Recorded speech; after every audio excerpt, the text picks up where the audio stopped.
Hey, what is up guys, and welcome back to Predatory Exotics.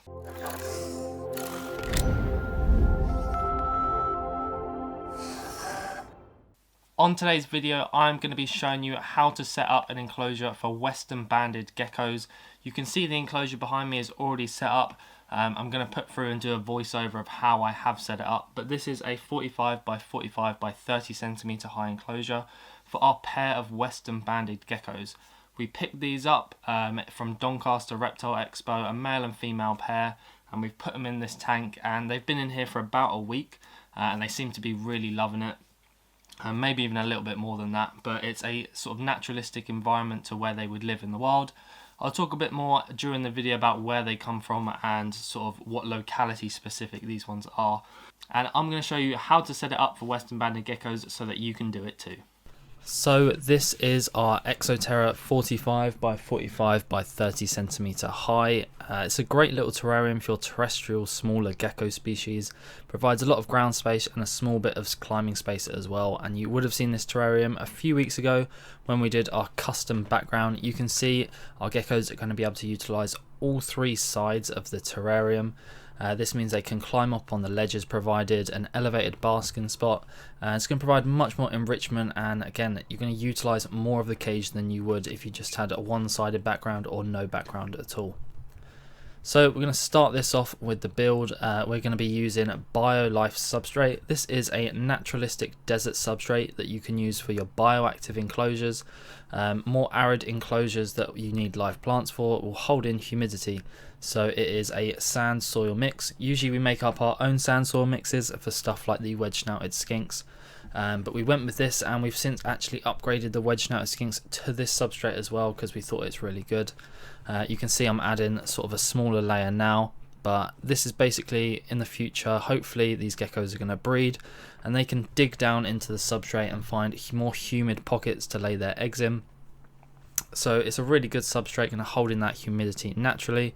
We didn't spray it down at all to start with, but in the future we're going to do a couple weekly mistings to keep the humidity in those lower parts of the soil, as this is naturally there'd be mists and stuff in the arid environment. And you can see I'm adding more substrate as well because I do like a thick substrate. It provides more enrichment, they can dig down deeper, and they can pile up the substrate where they want it. And again, I'm such a fan of this substrate. You can see I'm pouring a lot in at the moment, and I'll just smooth it out. So while I'm finishing off the substrate, let's talk about the lighting inside the enclosure. You can see there's a 3-foot UVB bulb that covers the tanks next to each other. This is a 6% UVB bulb. They don't need a 12% or a 10%. They just need the 6% once it goes through the mesh. It's going to be around 4%. Even though it's an arid species, they are nocturnal.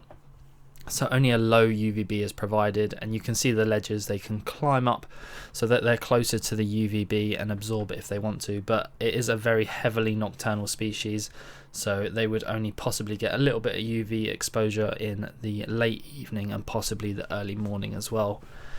And you can see I dug a small hole just under that basking spot so they can get under the ledge, and it provides almost like a small little cave.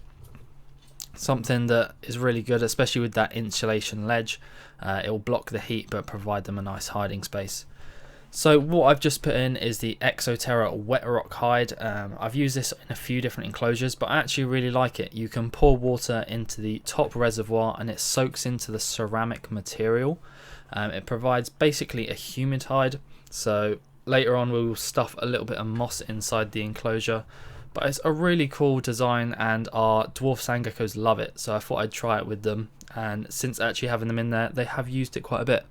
So I'll play around. I bought these sort of slate greyish type rocks to sort of blend in with this bluish grey hide. It doesn't blend in perfectly, but it does make it a little bit more naturalistic. So we're going to put that in the front left corner. We just need to arrange the rocks and sort of use these rocks to create almost like a bridge up to that left hand ledge as well, so it makes it nice and easy for the geckos. Even though they can climb up it, the background, because it's so rough, they can use these rocks as well, which is really cool. So while I fiddle about with that, let's talk about the heating inside this enclosure. You can see the basking spot is on that back right hand corner with the temperature probe checking the temperatures. So we just have a red bulb at the moment, but we will upgrade it to an Arcadia deep heat projector. It's just that we had the red bulb because we came back from Doncaster, so we needed to set it up, but we are upgrading it to that better heat source, because you don't really want the red light at night, even though the heat goes down to about 20 degrees and the Reptarium stays at that anyway, so the red light never comes on at night. It's just during the day it bumps it up and the red light is almost negated by the white light from the UVB. But we keep these geckos at around 32ish degrees up on the hot spot, and then they can come down to that cool side, especially where the humid hide is, and it's around 20 to 22 degrees down on that cool end. So they have a nice temperature gradient, especially with that insulation foam and the ledges. It blocks out some of the heat and they can decide wherever they want to go. So that is the final decision on the wet rock hide. They've got the rock on the left hand side, meaning they have easy access up to that left hand ledge, even though they can climb up the background if they wanted. And then either side you've got the rock to sort of blend in the hide. But it is a water bowl and humid hide all in one, so I'd definitely look at getting one because it is an awesome addition to this tank and you could definitely use one at home. So I'm fiddling about in the background with some cork bark. I had a big piece that I'm breaking up. This can provide loads of different hides for the geckos, so I'm going to scatter this all around the tank, providing them with lots of hiding spaces. Cork bark is nice and lightweight, so they can dig under it and they won't crush themselves with the cork bark. But I can put loads of little pieces everywhere, so they don't have to hide in the same spot if they don't want to. And also I'll be creating a bridge across the two back ledges as well. So the whole theme for this enclosure was to recreate Southern California. The range of the Western Banded Gecko is the southwestern United States and northern Mexico. But there are a few different localities. Some people say that they're different subspecies. But this one specifically, the guy we got it from at Doncaster, he got the parents, the heritage line from these geckos from Ham in Germany, and they were collected from the Anza Borrego Desert State Park in Southern California. So this line is bred all from those geckos, so we can literally trace back the heritage to that one specific state park in Southern California.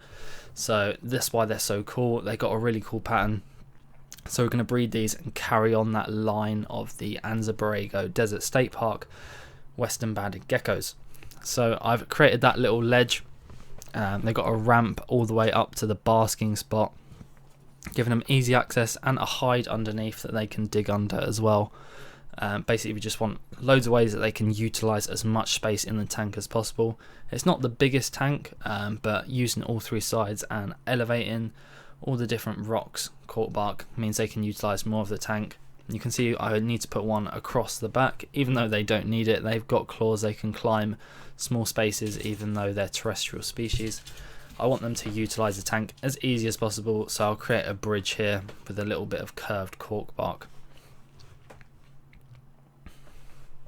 So we did end up changing the probe placement because we needed a hiding spot on the basking spot.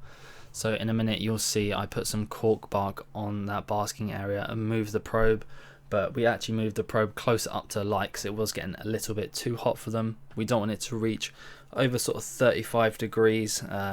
We want it to be around the low 30s, about 32ish, 33ish is the perfect temperature for these guys.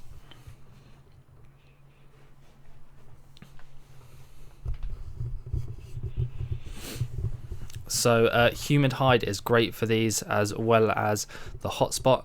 Basically, you got to think about these geckos almost like a miniature leopard gecko. I would say they're the leopard gecko of North America. They get about half the size, so they're more manageable. You can keep them in a smaller enclosure, but you got to think of them not as a purely desert species, but somewhere that likes the humid microclimates inside their environment. So they will appreciate a little bit more humidity. Especially in the evenings, the humidity will go up in these desert areas and they will find the humid pockets during the day to bunker down. As I said earlier in the video, they are a heavily nocturnal species. They're not really going to come out during the day that much, and we found that they pretty much hide during the day until the lights go off, and then we put in our crickets and stuff like that, and they will come out and they will eat all the different bugs, but during the day you're not going to see them that much. You see I'm fiddling around with the thermostat there, So I'll leave you to watch the rest of this video, and then I'll come back when we're going to put in the geckos and I'll tell you a bit more about them.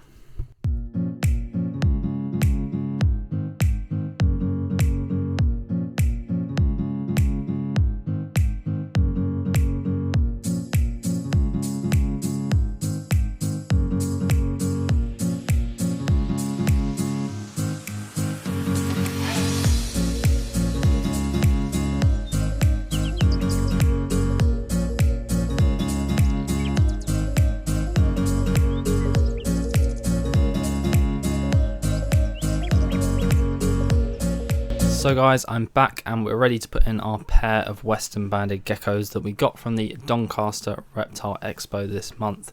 This is the female, she's slightly larger. You can see they've got that awesome black and white coloration, almost like they would be axanthic.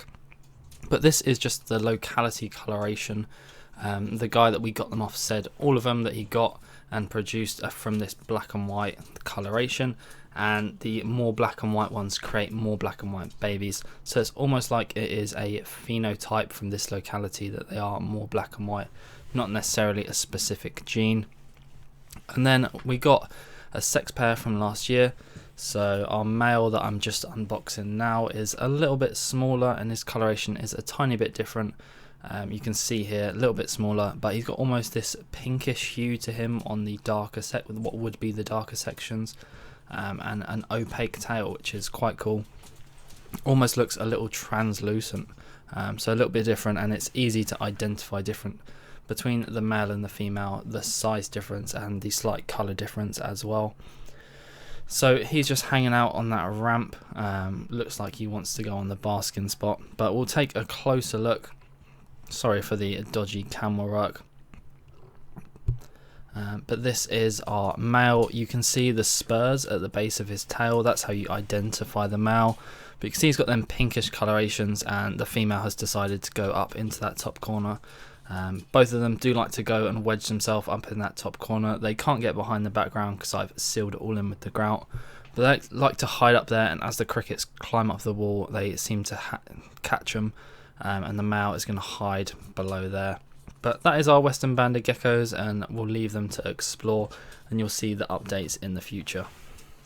So that is the final setup for our Western Banded Geckos. You saw them crawling around the enclosure exploring. They are a very nocturnal species, so during the day they'll just hide underneath all these little bits of cork bark and rocks and stuff like that. Then at night is when they'll come out and hunt their crickets and mealworms and all the other invertebrates. But if you have enjoyed this video, please leave a like, comment down below if you love this gecko and if you keep them at home. There's several different species of banded geckos from North America and Central America. So if you keep one of them, let us know, because we possibly may well get some different species in the future. And don't forget to subscribe to this channel, because you'll get more updates on the Western Banded Geckos as well as all the other animals in our collection. But I really hope you enjoyed this video, and we'll see you in the next one. Bye guys.